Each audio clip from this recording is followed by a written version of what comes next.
Welcome back to my YouTube channel. हम लोगों ने जनरेट मॉडिफायर स्टार्ट किया था और जनरेट मॉडिफायर्स में अभी तक हम लोगों ने array modifier, bevel modifier, Boolean built और यहाँ तक मल्टी रिजोल्यूशन तक कवर कर लिया था। और आज जो मॉडिफायर है वो है रीमेश मॉडिफायर। तो सबसे पहले जान लेते हैं कि रीमेश मॉडिफायर होता क्या है। तो रीमेश मॉडिफायर होता है कि ये जनरेट कर देता है न्यू मेश टोपोलॉजी को जनरेट कर देता है। और जो टोपोलॉजी जनरेट होती है उसमें सिर्फ और सिर्फ पार्ट्स होते हैं। ठीक है, तो मैं एक बेसिक पहले दिखाता हूँ। सबसे पहले मैं यहाँ लेता हूँ एक सुजैन लेता हूँ मैं यहाँ पे। इसकी वायर फ्रेम यहाँ पे मैं ऑन कर देता हूँ। यहाँ पे जाके यहाँ व्यू पोर्ट डिस्प्ले में मैं वायर फ्रेम ऑन करूँगा। तो अभी यहाँ पे कहीं पे आपको रेक्टेंगल दिख रहे होंगे, कहीं पे स्क्वायर दिख रहे होंगे और कहीं पे ट्रायंगल दिख रहे होंगे। ठीक है, अलग अलग आपको वेरिएशन यहाँ पे दिख रहा होगा। तो जैसे ही मैं रीमेश मॉडिफायर अप्लाई करूँगा तो ये सिर्फ और सिर्फ क्वार्ट्स में कन्वर्ट हो जाएगा, जितने भी इसके मेशे यहाँ पे हैं। तो मैं यहाँ पे जाऊँगा और यहाँ अप्लाई करूँगा रीमेश मॉडिफायर। अब देखिए आपको सिर्फ और सिर्फ यहाँ पे क्वार्ट्स दिखेंगे, कोई आपको ट्रायंगल यहाँ पे नहीं दिखेगा। ठीक है, मैं यहाँ पे थोड़ा जूम कर देता हूँ। अभी देखिए यहाँ पे सिर्फ और सिर्फ यहाँ पे क्वार्ट्स दिखेंगे। ठीक है, जैसे ही यहाँ पे अप्लाई करेंगे रीमेश मॉडिफायर तो चार चीज़ें यहाँ पे सामने आएंगी: ब्लॉक, स्मूथ, शार्प और वॉक्सेल। तो ये बाय डिफ़ॉल्ट ये वॉक्सेल पे सेट होता है।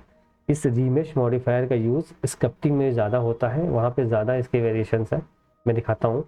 जैसे यहाँ पे मैं स्क्रिप्टिंग में जाऊँगा और यहाँ पे जाऊँगा तो यहाँ पे एक ऑप्शन होता है रीमेश मॉडिफायर का। तो यहाँ पे भी काफ़ी चीज़ें होती हैं, तो उसको जब कवर करेंगे हम, जब हम स्क्रिप्टिंग तक पहुँचेंगे। ठीक है, ये मैं बताऊँगा बाद में ये वाला पोर्शन। ठीक है, अभी सिर्फ ये वाला पोर्शन देखते हैं। यहाँ पे जो मॉडिफायर में हमें जो रीमेश का दिया है तो यहाँ पे सिर्फ देखते हैं। ठीक है, तो ये चार चीज़ें होती हैं: ब्लॉक, स्मूथ, शार्प और वॉक्सेल। तो मैं फिर से इसको एक बार करता हूँ, डिलीट करता हूँ मैं यहाँ पे इसको एक बार, और एक ले लेता हूँ यहाँ पे मैं टेक्स्ट और इसमें लिख देता हूँ मैं यहाँ पे ब्लेंडर 3D। ठीक है, इसको थोड़ा सा मैं छोटा कर देता हूँ और यहाँ से इसको मैं रोटेट कर देता हूँ 90 डिग्री पे एक्स डायरेक्शन में। ठीक है, और यहाँ पे जाऊँगा अपनी टेक्स्ट प्रॉपर्टीज़ पे और यहाँ पे ज्योमेट्री में यहाँ पे थोड़ा सा मैं इसको एक्सट्रूड कर दूँगा और यहाँ पे ऑब्जेक्ट में जाके इसको कन्वर्ट कर दूँगा, मेश में कन्वर्ट कर दूँगा। ठीक, तो अभी मैं यहाँ पे सेम यहाँ पे इसके व्यू पोर्ट में वायर फ्रेम अप्लाई करूँगा। अभी इसके मेश को देखिए, इसके मेश कैसे हैं। ठीक है, इसकी ज्योमेट्री कैसी ही ज्योमेट्री है इसकी, कहीं पे ट्रायंगल है, कहीं पे कॉर्ड्स हैं। तो मैं इसको काम करता हूँ, इसको मैं डुप्लीकेट कर लूँगा, शिफ्ट डी जी वाई। ठीक, और उसको रखता हूँ सेम, यहाँ पे अप्लाई करता हूँ रीमेश मॉडिफायर। ठीक है, तो जैसे ही रीमेश मॉडिफायर अप्लाई करूँगा तो बाय डिफ़ॉल्ट ये वॉक्सेल पे सेट है। तो यहाँ से मैं इसको इंक्रीज़ करूँगा तो देखिए ज़्यादा बढ़ा रहा हूँ तो कुछ शेप इसका नहीं बढ़ रहा है। जैसे जैसे मैं कम करूँगा इसको वैसे वैसे ही अपने शेप में आएगा। ठीक है, जैसे जैसे मैं यहाँ करूँगा वैसे वैसे ही अपने शेप में आना चालू करेगा। और अभी देखिए इसको मैं जूम करता हूँ यहाँ पे। अभी सारे जो ज्योमेट्री है इसकी, सारी जो चीज़ें हैं वो क्वाड में कन्वर्ट हो गई है, कहीं पे भी ट्रायंगल नहीं है और ज्योमेट्री काफ़ी इसकी अच्छी भी हो गई है इसके कंपेरिजन में। तो यहाँ पे ऑप्शन होता है एडॉप्टिविटी का, इसको बढ़ाएंगे तो अब ये इसके हिसाब से यहाँ पे चेंज होगा। अभी देखिए, और यहाँ पे ऑप्शन होता है स्मूथ शेडिंग का। जैसे मैं करूँगा इसको तो हमारा मेश जो है वो स्मूथ हो जाएगा। ठीक है, ये हो गया।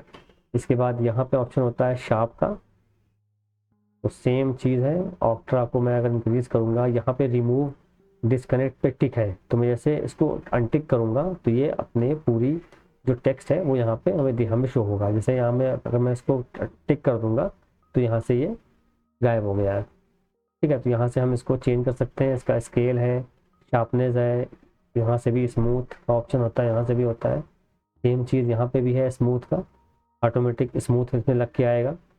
देन इसके बाद ये ब्लॉक्स होते हैं, भी ये जैसे मैं ये वाला ऑप्शन अप्लाई करूँगा तो ये अपने मेश को ब्लॉक में कन्वर्ट कर देगा। मैं यहाँ से जैसे जैसे बढ़ाऊँगा ब्लॉक्स जो है बढ़ते जाएंगे, ज़्यादा कर दूंगा तो हैंग हो जाएगा सिस्टम। ठीक है, जैसे जैसे मैं कम करूँगा तो ब्लॉक्स जो है यहाँ पे कम होते दिखाई देंगे। देखिए मैं यहाँ से बढ़ाता हूँ यहाँ से।